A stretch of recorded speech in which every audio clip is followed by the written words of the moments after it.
History is full of fascinating and notorious figures.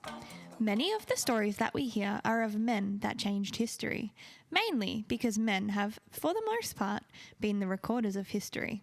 But today, we are going to be talking about women that changed the course of history, or as I like to call them, boss women of history. Warning, that doesn't mean they're good women of history. As with history, human lives have a lot of grey areas, and modern beliefs don't always line up with past beliefs and morals. I am in no way saying that these women are perfect, because no one is, but that I simply find a quality in them that is interesting. So today, hello and welcome to episode 18 of His and Hers History podcast. Today I am your host Steph, and I'm joined with my co-host Aaron. Hello. Girl power. Yeah, pretty much today. It's what we're going for. It's all about the girls. Naughty girls, apparently. No. Okay. Oh, it sounded like in the intro they were bad. No, just interesting women today. Just interesting. Oh, so no bad bitches, as they say. Oh, my. In the hood. Oh, you might find one. But you might find one. Yeah. A stray one here and I there. was saying, like, over the last couple of weeks, that we need more women historical figures on this podcast, because I think exclusively have done men. I believe there might have been a woman or two in there, but I can't quite recall. Oh, last week's episode. You had one. I had a female, yes, but mostly men. female. You've definitely had a few females in your episodes, but it's good to have a solely female dedicated episode. Looking forward to it.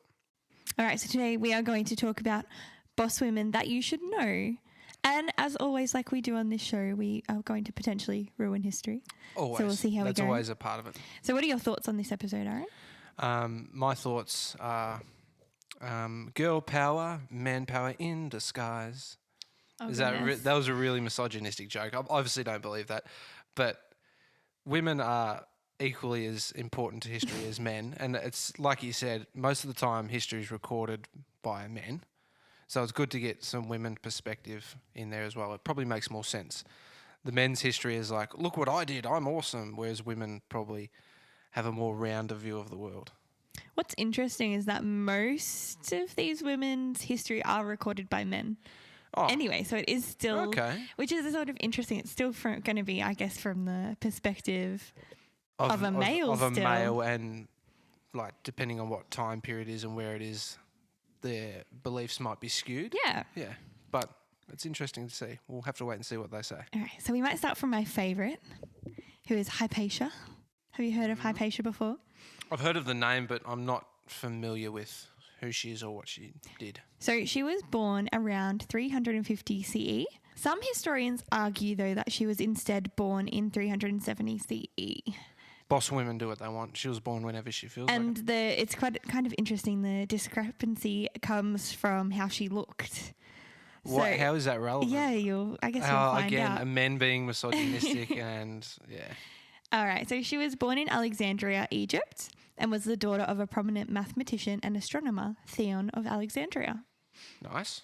Theon, being a learned man, wanted, of course, to give his daughter a good life, but he took it a few steps further than most men in the day probably would have. And that's another thing I thought of. Women probably had to try harder, again, depending on the time period, because a lot of women probably weren't allowed to learn or develop their skills. So he sounds like a cool dude. In fact, some accounts suggest that Theon's aim was to raise the perfect human. Okay, I'm getting Nazi vibes. I'm getting Hitler vibes right there. That's completely gone to 180. So it wasn't in terms of physical, more... No, obviously not. But he wanted to mould her mind and make Yeah. it like a really educated person by the sounds of it. So this resulted in Hypatia receiving a full education from her father himself, including literacy, mathematics, and different disciplines of science. Hypatia was also instructed on the different religions of the world, and she was taught how to influence people with the power of her words. So that's interesting that he gave her a background in science and religion. So he gave her, a well-rounded... He wanted a well-rounded person. He also hired people to teach her as well. So she had tutors lecturers and tutors, yeah. That's cool. It's like, well, he was obviously a man of science and stuff, I'm guessing, because he was a mathematician and all that sort of stuff. So it's interesting that that's the way he believes and what he works with, but he's also giving her the other side of the argument. Interesting. Maybe everyone should try and do that. Be a bit more well-rounded. See both sides of the story. So Theon also believed in the correlation between physical and mental well-being. And as a result, Hypatia was proficient in what a healthy diet looked like at the time and how to keep an physical, active lifestyle. So body and mind, That's ahead of right. his time. And she was ahead of her time. So as she grew and began to develop her own preferences, she became passionate about advancing her knowledge in mathematics, astronomy, and astrology. Again, well-rounded. I just got this image, like, you know how some parents force their kids into something. You're going to be a tennis player. Maybe it was like that. What happens if she didn't want to be this well-rounded person? What happens if she wanted to be a bad girl, like we spoke about in the intro? Maybe she wanted to go and, I don't know, run around and hit up the town and drink. I don't know. It just hit me there that like maybe they're forcing her to do it, but it sounds like she was into it. So the training that she'd received as a child made her the perfect candidate to be a great teacher, and pupils from all over the world came to learn from her, which is really cool. interesting. That's so her cool, yeah. pupils would have been solely male Oh yeah, and learning I from a didn't think about female. it. So she didn't and push. she was well regarded. So I was just waiting for her to be like, I don't teach men. Pigs, I only teach women. But that's cool that she was like sought out for her knowledge. That's awesome. So one of these students, the very famous at the time, Synesius, credited her with the part of creating the astrolabe.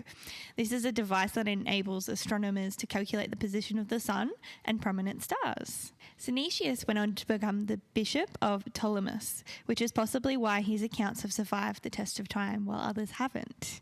So he was a student under her. Yeah. There you go. And he was also Christian. So at the time, Rome was in charge of Egypt. So there's a lot of changes happening on. So It's kind of cool. I'm seeing a lot of like molding of religion. Things and coming science together, and stuff. yes. It's quite interesting that back then people assume that it was all religion, but they clearly were interwoven more than what you'd think.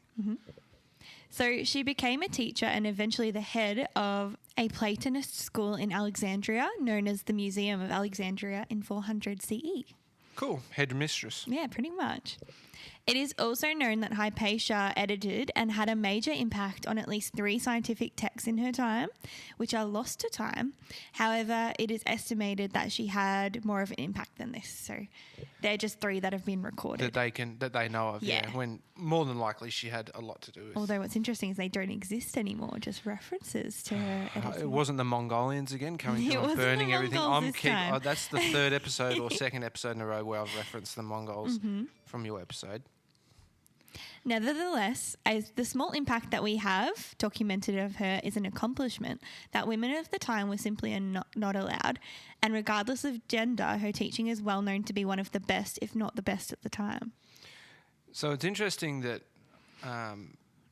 history sort of leads you to believe that men dominated and women weren't allowed to do anything and Which stuff is like that. Which is accurate to a degree, but there's also some cultures and time periods where women were accepted and allowed to do things. I think she was definitely an exception. Yeah, that's right. Maybe her father had some sway. He was just I like, think so, this is yeah. happening, boys. I think Get just used to her it. skill sort of helped her out as well. And then, like, her dad was like, what, you're intimidated by a woman who's intelligent and funny and a good teacher? And they're like, no.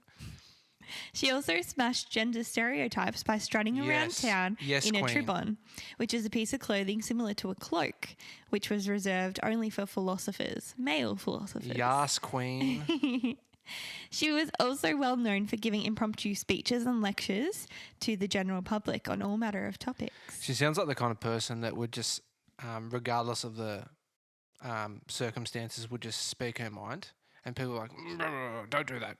But she's like, I don't care. I'm going to do it anyway. I think she was probably skilled at speaking her mind. She sort of probably knew her audience and Yeah, maybe. could speak And that's what to that. that's what you said. Like he wanted her to use her words, sort of thing. So So she makes could, sense. Yeah. Yeah.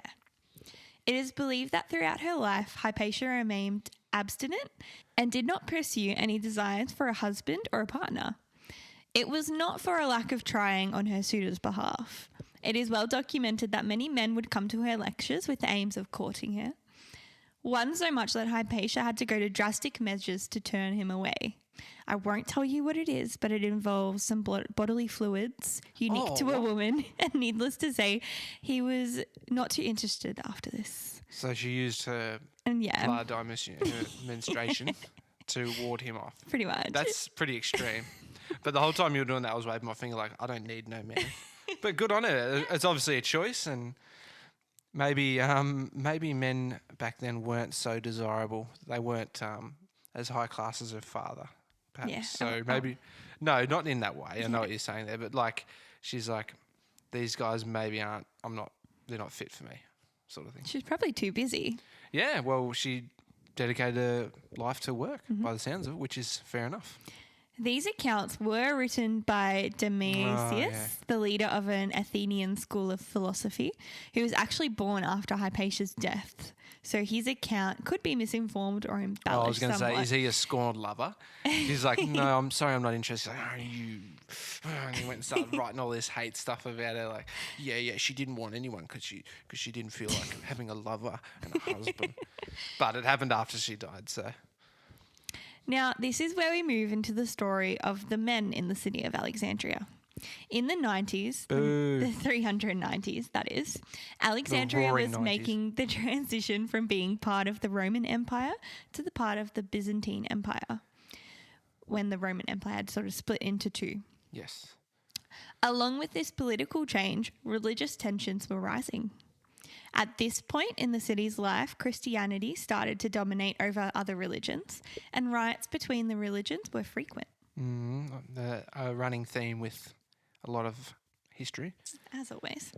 At this point, the Bishop of Alexandria, Theophilus, so being Christian, he hated pagan beliefs, and in his eyes, Hypatia had those beliefs. So she was part of a pagan religion in his eyes. And he's a man, of course. You're a woman and you have different beliefs to me. I don't like you. In 391, he ordered the destruction of the Serapeum. I'm throwing my hands in the air. Again, what is with people destroying stuff?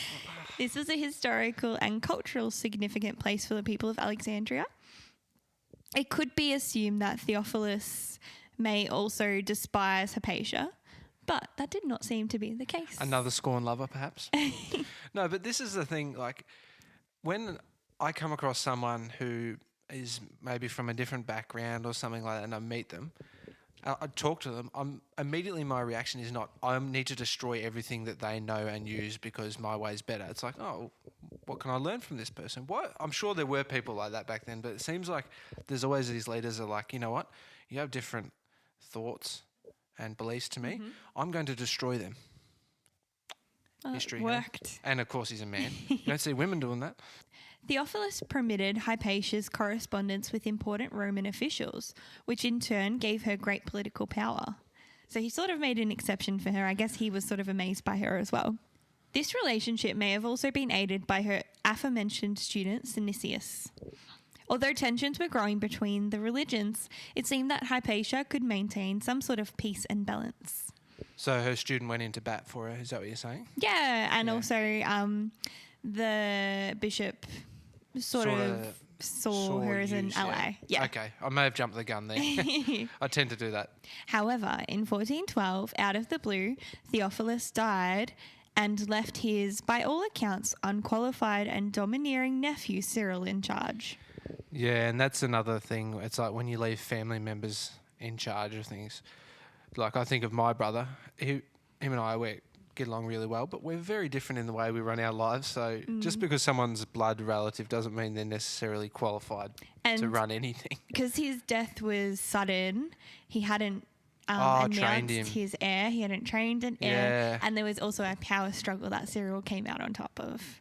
So there was another candidate, but... He was probably the more domineering personality type.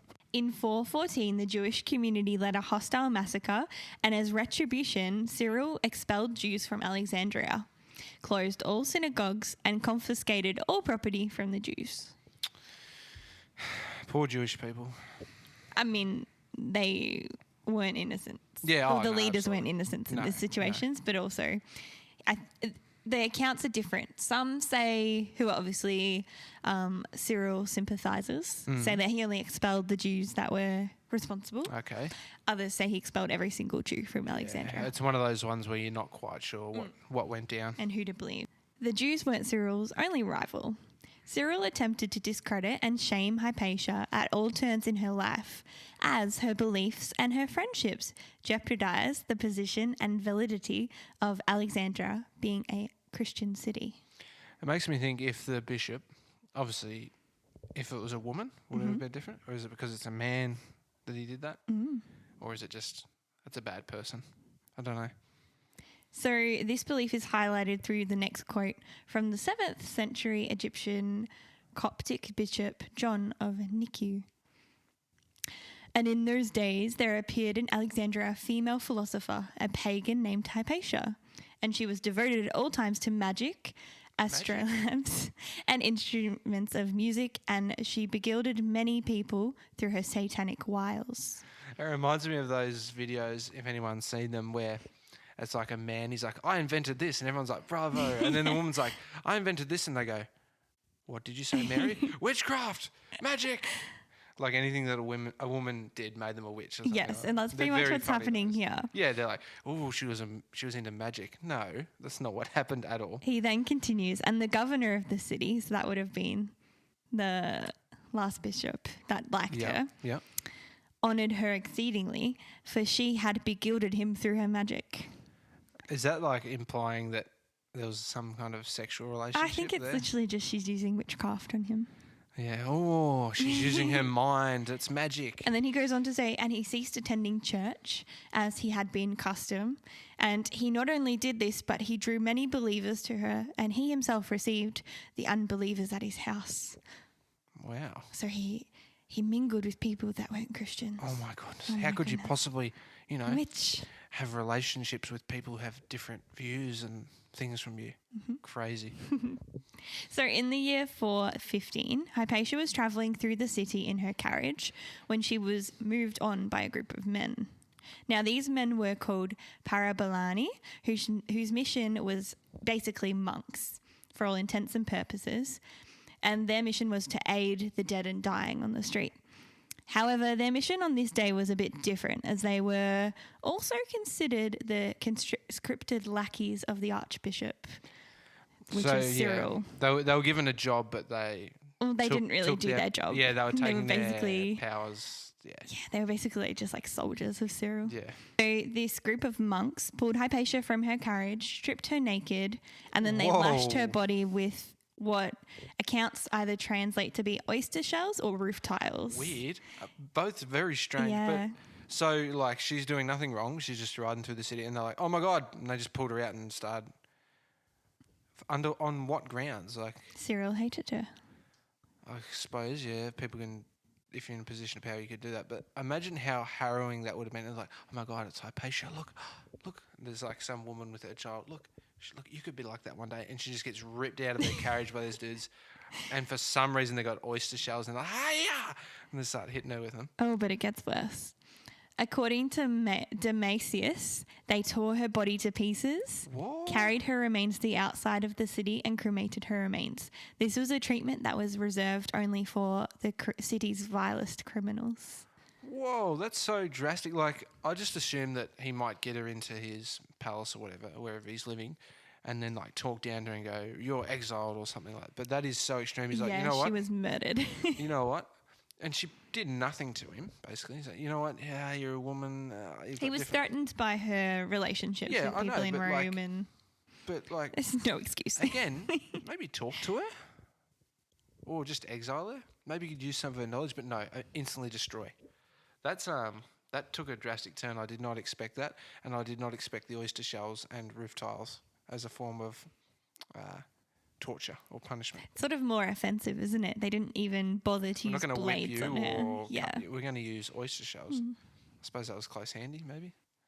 After her murder, academic life in Alexandria all but ceased. A large part of this was due to the fact that before her murder, philosophers were seen as untouchable during times of revolt and massacres. Hypatia's death prompted notable academics to review their own safety, and they fled from the city. Yeah, 'cause it sort of makes sense because if they're an academic or a philosopher, they're not involved in any way in war or anything like that. So it makes sense not to want to hurt them or harm them. But that's sad that they're just like, oh, she's dead. Let's get out of here. Pretty much.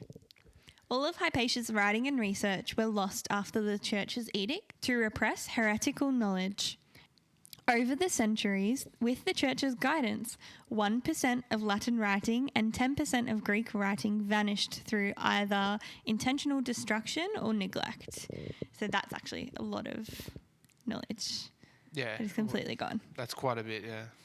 As for Cyril, he received the harsh punishment of the reduction of his army of monks from 800 to 500 by imperial decree. After he killed... Yep. And, That's well, not that's re- it. That's all he got. That's not really that much of punishment. I was just thinking... Not at all. Please tell me that, like, he was overthrown or someone murdered him or something, because he sounds like a horrible person. Do you want to hear the kicker? Yeah? He became a saint. Oh, what? Yeah. Oh, my God. And I assume he lived out a normal... Yeah. That Yep. sucks. History sucks sometimes. So I absolutely adore Hypatia as an icon of learning and teaching and overcoming societal expectations, even though she had a lot of help at the start of her life and a good setup. She was still worked hard. You could say that of anyone if you come from a privileged background or something and you got all the resources. It's still up to you to put the work in and have the work ethic and make the decisions and stuff like that. So she sounds like she was an amazing woman that was torn down by a horrible, simple-minded little man who became a saint. Yeah, that's Aaron's takeaway. Well, simple-minded. How could you have any other takeaway than that? You have differing views to me. You haven't threatened me at all, but you have different views and beliefs to me, so I'll just kill you. But, I mean, that's not uncommon in history, so... Very true. Now, our second boss woman of this episode is Augusta Ada Byron. Never heard of her. Never heard of her. Lady Byron? Oh, yeah. I have heard of that, but... She is Lord Byron's daughter. Oh, that's right. From my episode Byron and Keats. Give that a listen. I covered the rivalry between the two poets. So, Lady Byron was born in 1815, but you may know her better as Ada Lovelace. Lovelace. Ooh. Nice name, isn't it? Saucy. Yeah. It's almost as good as Mistress Sweet Juice. From My Dad Wrote a Porno. Love that. If you haven't listened to that, surely you've listened to that podcast. Give a listen to that podcast. It's quite funny. Ada was born to a previous guest on our podcast, the famed Lord Byron. Who we learnt in my episode wasn't exactly the kindest man to his rival, Mr. John Keats. Nor was he a great father. Oh, well, his father that he had... What am I saying? His father... that he had. Yeah. Well, his father, yes, was Mad Jack, I think his name was. Ran away before he was like 3 or 4 and died in France. So he didn't exactly have the best role model.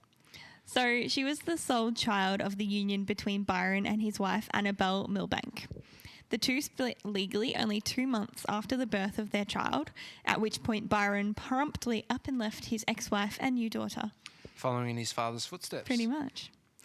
Annabella was a logical and mathematics-inclined person, and with the fear that Ada would inherit her father's so-called poetic temperament, she promptly decided to raise Ada under a strict academic household. So she was a witch, basically, because she had knowledge. Yeah, pretty and much. women can't have knowledge. Witch. I find that an interesting match anyway, because Annabelle was... what did Byron call her? Like a mathematical something. So he knew she was very logic inclined, and so they weren't very good match on those bases alone. That's an interesting concept. You've got like two parents, the father or mother, whatever it is more like creative and artistic type brain, and the other one's more logical maths. It's interesting to see how, like, if they had a child, you try and enforce, whether it's deliberate or not, your style of thing on them. So it's interesting. So Ada was tutored in all areas of study, including science and mathematics. This was not Witchcraft? without... Of course. She's a witch. Luckily, this is, 1800s, so Yeah. they were probably a little bit... Just a tad more advanced. So her mother's efforts paid off, and Ada grew to love science, mathematics, and from an early age even had a fascination with machines. Interesting. So much, in fact, that at the age of 12, Ada illustrated and wrote a guide titled Flyology, in which she investigated ways that she herself may fly. Oh, wow. Which is a bit cute. That's pretty cool. Is that when she was a child? Yeah, she was 12. That's pretty cool. So- A miniature Da Vinci, maybe. Pretty much. This sounds fanciful, but even at this young age, Ada approached her wish with a methodical mind, examining how animals flew and the various materials that would best suit her goal. So she would have wanted to make wings, which is very cute. She wanted to make wings. did you Yeah. say? It's interesting. I'm sort of writing my episode for next week, and there's a few people that feature there's something to do with flying, and maybe they should have thought a bit more carefully, like this young lady. But you'll find out what I'm talking about later. I'm interested. In her memoirs, she mentions her idealized contraption. I've got a scheme to make a thing from the form of a horse with a steam engine on the inside, Pegasus? so contrived as to move an immense pair of wings fixed on the outside of the horse in such a manner as to carry it up in the air while a person sits on its back. So is she like picturing Pegasus? I think She's so. like a horse. Like she saw the that and motor just is went. in the horse body. She was just like, yeah, horses can fly. That makes total sense. I'm not going to model it on a bird or a fly or something or a beetle. It's going to be modelled on a horse with wings. Well, that's comfortable. You Well, I don't really suppose want you to sit sit on on a a horse, yeah. You don't want to sit on a bird. We'll just make a set of wings with a seat. Hang on, a plane. But I know about planes because Exactly. I'm from the 21st century. She was a 12-year-old in 1800s. That's pretty impressive, though. It's kind of cool. When Ada was 19, she was married to an aristocrat, William King, who became the Earl of Lovelace. This is where Ada gets her most well-known name from, Ada Lovelace. Oh, there you go. Yeah, That's so kinda she cool. was Ada King, Countess of Lovelace. What's That makes the sense, yeah. female Earl? Yeah, it sounds Countess or I don't think it is. I don't know. With King, Ada had 3 children. In 1833, Ada Lovelace was introduced to Charles Babbage, who would become her lifelong friend and, for all intents and purposes, colleague. I've heard that name, Babbage or something. Charles Babbage is known as the father of the computer. Ah, okay. It is now well regarded that Lovelace is the first person to ever write a piece of code for a computer. I've just got this picture in my head of William walking. He's like, "What are you up to, Ada?" "Oh, I'm just writing this thing down. I'm going to call it a computer or something." He's like, "Very good. Good on you. Okay, I'm off going hunting or something like that." Just not knowing anything their about work. relationship was like that. I just assumed that's what it's like. He's just like, "Okay, you keep doing your scribblings." So I'm one off. of the reasons I've chosen her is I've actually seen her piece of code. I don't know if it Really? was a reconstruction or real one, That's but cool. it's really cool to look at and makes no sense to me, but that's why I'm so amazed. Oh, probably now in regards to a computer, it probably doesn't even make sense. But that's pretty amazing that someone was thinking about that that long ago. So she had such a visionary mind that she believed computers may one day do more than just crunch numbers. So she imagined Mad witch vibes right there. she imagined they'd do so much more, sort of like what they do. That's kind of cool. Ada died from cancer at the young age of 36. Lovelace's ideas were so far ahead of her time that it took nearly a century for technology to catch up. Again, kind of like Da Vinci, like I was saying Yeah. before. A lot of his, he drew helicopters and submarines. Like, obviously, it's easy to look at them and go, "That's ridiculous. That's not a submarine." But he had the ideas, and they were there. And she obviously had quite the mind. That's right. And so she had all these ideas, and it wasn't until a century later that they were actually realised. And you sort of wonder. And your mid-30s to die, that's very young. She even still had for a lot back of life then. Even left back in back her. then, yeah. Mhm. So it took until the late 50s for her to be acknowledged to her contribution to technology. So Late 50s, what do you mean? 1950s. 1950s, Yeah. wow. So she wasn't considered as sort of part of that whole technology boom until I then. wonder if it was a man or a woman that referenced back to I her. wonder. All right. You ready for our last sort of female highlight? Bad girl, She's the bad girl. rebellious bad girl. Yeah, I think you know of this one. Okay, let me. So while this next example may not be the most pious character out there, Good, yes. I'm waiting for just a rebellious girl. I like it. there is no doubt she leaves behind her a boss legacy. So our next story is the story of Boudica. Boudica. Have you not heard of okay. Maybe. Boudica is believed to have been born around 30 AD to an elite family in modern-day Colchester. So that's in England. Yes, it sounds about right. But Boudica doesn't sound like an English name. Interesting. So it's before sort of Rome was taking over England. At 18, she was married to Prasitagus. I think that's right. These You're names are telling very the tricky. story. I can't see your script. I don't know He this. was people. king of a tribe in southern England. At this time, England was being conquered by the Romans and tribes were being taken over. However, Boudicca's husband was able to continue being in power as he made a forced alliance with the overtaking forces. Hey, listen, we're taking your land and all your women and resources, but you can get in on this deal. Okay. That's basically how it would have gone down. When the king died in 60 AD, the Romans took over the lands as Boudicca had no male heir. This left Boudicca with no power or property. To add insult to injury, Boudicca was publicly flogged and her 2 daughters were raped repeatedly by Roman soldiers in public. Oh my God, was the torture oyster shells and roof tiles or something? Because that seems to be a weird theme with torture. That's horrific, by the way. The treatment of women. That may be a precursor to what's about to come. Oh.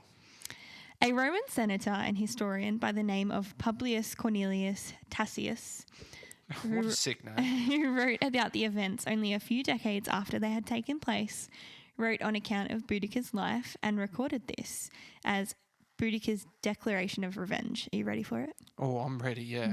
Can't wait. Nothing is safe from Roman pride and arrogance. They will deface the sacred and we will deflower the virgins. Win the battle or perish. That is what I, a woman, will do. Is that what she said? Well... Or that's what he thinks? That's what he wrote, she said.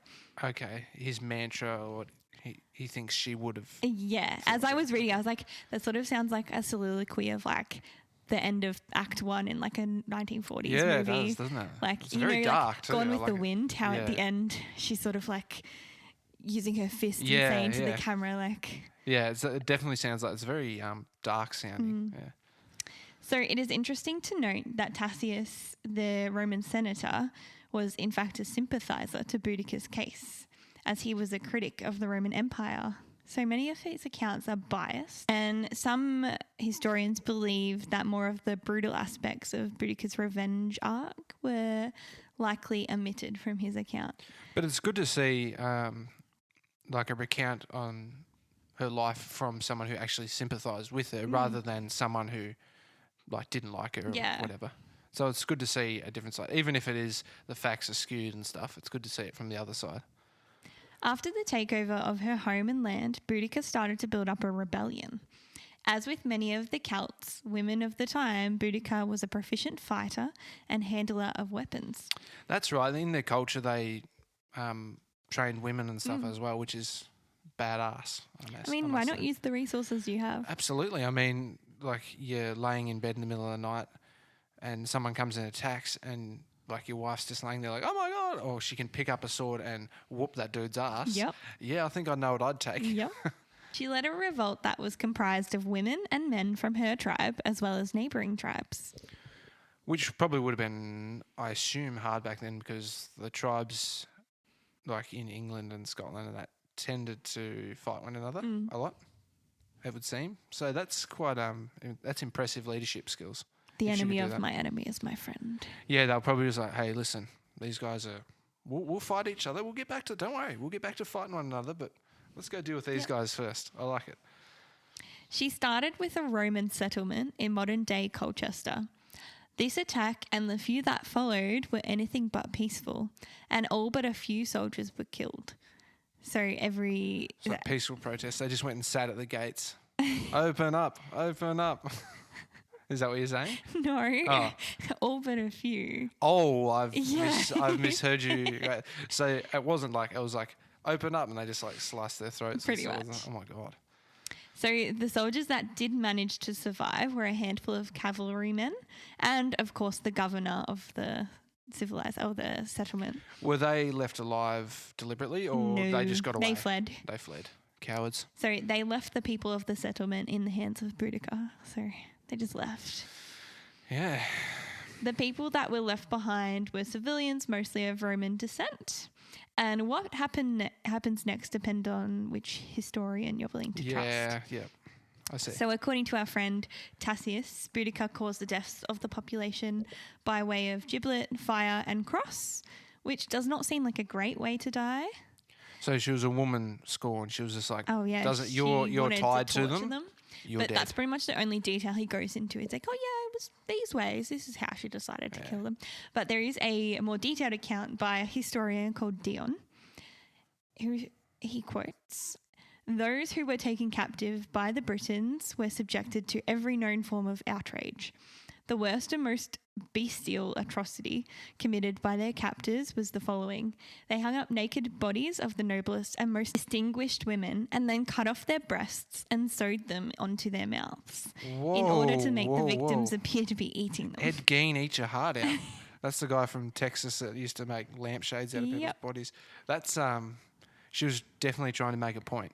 Now, people say, people have sort of been honouring her as like a feminist icon when others have been saying, wait, she did all these horrendous things. She's not a feminist.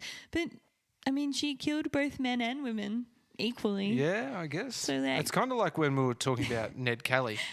In Australian culture, he's sort of seen as sometimes like this infamous murderous outlaw, which he was, but also like this guy that fought against...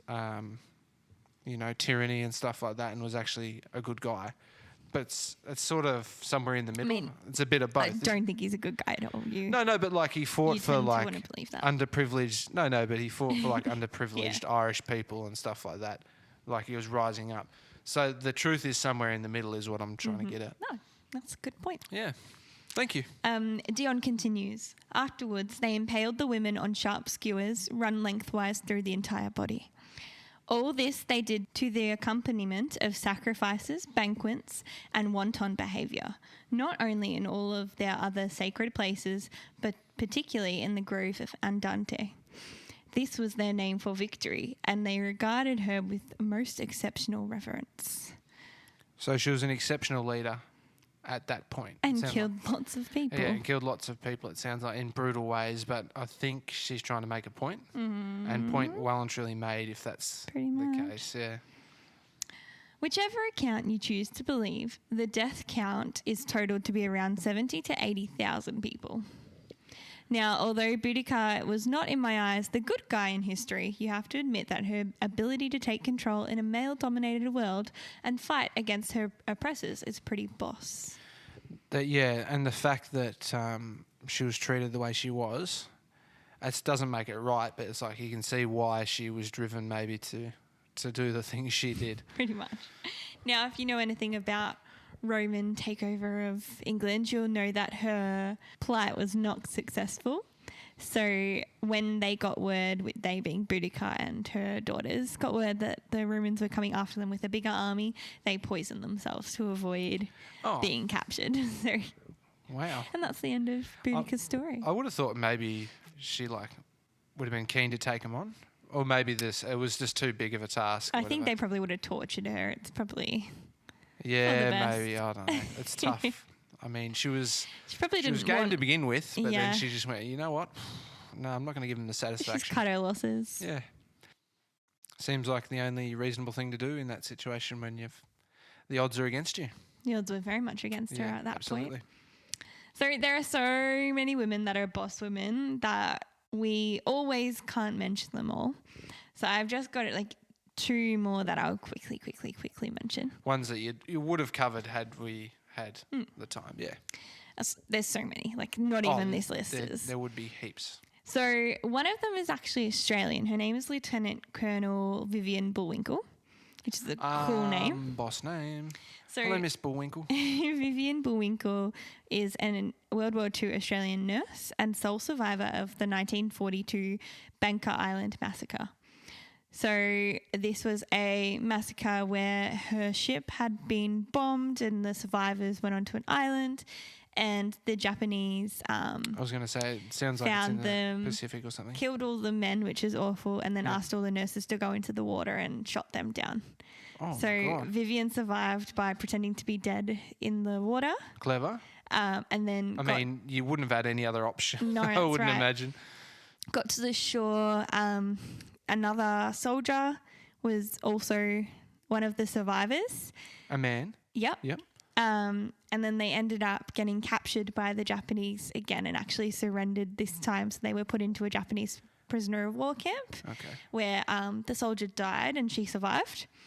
So in 1947, she retired as a war nurse and became director of nursing at Melbourne's Fairfield Hospital, where she devoted the rest of her life to teaching the nursing profession and also raising money and funds and awareness of the people that died and were killed in Banks Island. Yeah, the word resilient comes to mind. Pretty much. Yeah. So she's pretty amazing. Another one is very quickly we're going to cover is Madam C.J. Walker, who a lot of people might know. She's the first black woman millionaire in America. Oh, really? And there is a new show about her, which I'm going to make us watch. Cool. What era are we talking? So she was born in 1867 and made her fortune by creating a homemade line of hair care products for black women. And this is like late 1800s we're talking. That's amazing. Yeah. Wow. Never heard of her. Yeah, we'll have to watch the show. It looks really good. Like, I mean, oh, yeah, absolutely. I mean, it's not like I would know of her, but that's considering the time period, that's incredible that she was able to do that. Yeah. She's one of the first black millionaires in American history as well. If you had told me that and said, guess a year, I would have said maybe 1980s or something like that, maybe. As just a guess off the top of my head, but the fact that it's in the 1800s is incredible. Yeah, we're absolutely watching that. That sounds awesome. So if you had enjoyed this episode and learned anything new, please consider giving us a follow and a like. You can find more episodes on all good podcast streaming services as well as YouTube. We also have a Twitter and Instagram page if you'd like to continue the conversation over there. Come have a chat with us. That's right. And if you have any feedback, questions, or future episode ideas, you can shoot us through an email at hisandhershistory@gmail.com. We might be able to potentially ruin history in the right way for you. So give us some suggestions if you've got any. That's right. What is your episode next week, Aaron? So I gave you a little clue about it during your episode today.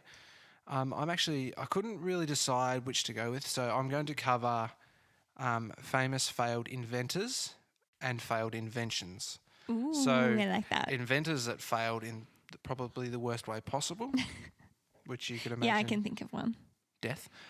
So that, and also just some funny, quirky inventions that were like, what were people thinking when they made them up? So Sounds great. I sort of got a bit of both, all kinds of time periods and stuff like that. I didn't want to do the really famous ones, so I've picked a few sort of more well-known ones and a few lesser-known ones. So Cool. should be a bit of fun. I'm excited. Looking forward to it. So am I. I'm looking forward to it more. There you go. I think we're done here. Oh my goodness. Witchcraft. You did a podcast about women. Witchcraft. Oh, goodbye. Bye. Catch ya.